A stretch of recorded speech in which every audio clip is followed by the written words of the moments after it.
Jangan pusing, jangan bingung, jangan galau, jangan larut dalam kesedihan.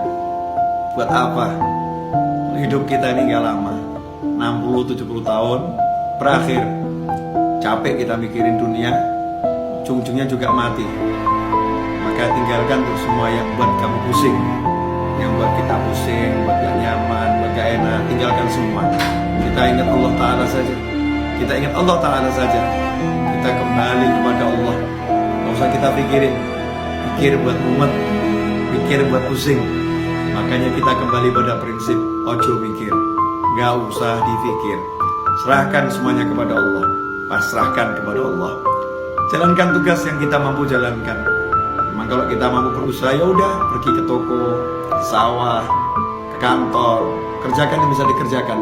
Semuanya serahkan pada Allah Subhanahu wa Ta'ala. Tenangkan fikir kita dengan zikir. Karena zikir kalau benar, ala bi dzikrillah tatmainnul qulub.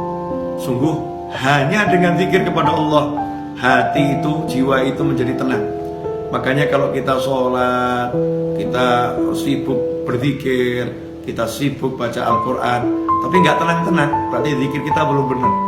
Karena Allah udah bilang, ala bi dzikrillah, hanya satu cara untuk menggapai ketenangan, zikir, ingat sama Allah Ta'ala.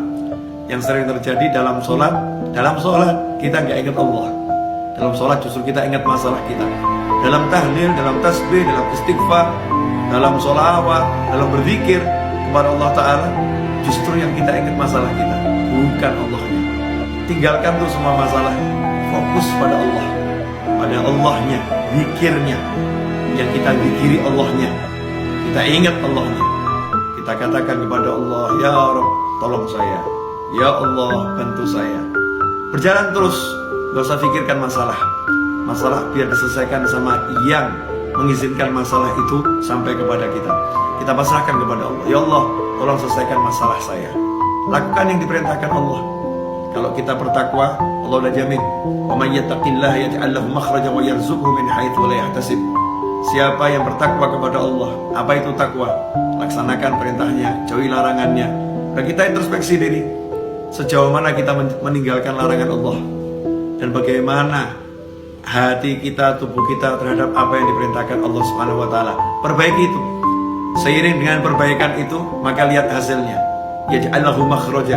Allah berikan untuknya, Allah jadikan untuknya, Allah munculkan untuknya makhraja, jalan keluar. Allah yang munculkan, Allah yang berikan, Allah yang buat untuk dia jalan keluar. Kalau udah Allah yang buat, Allah yang berikan, Allah yang munculkan, ya pasti benar-benar bisa keluar. Solusi yang tidak mungkin bisa dihalangi oleh siapapun. Yaj'allahu makhraja. Dan indahnya Allah tutup dengan kalimat wa yarzuqhu min haitsu la yahtasib. Dan Allah akan beri dia rezeki tanpa bisa dia pikir arahnya dari mana. Dari mana kira-kira datangnya rezeki itu? Besarannya seberapa? Gak bisa dipikir. Tiba-tiba Allah berikan min haitsu la yahtasib, tanpa bisa ia perhitungkan besarnya, jumlahnya, caranya, dari mananya. Allah yang langsung berikan. Makanya gak usah sibuk mikir, tapi yuk sibuk zikir. Mari kita sibuk zikir. Semoga barokah manfaat. Wassalamualaikum warahmatullahi wabarakatuh.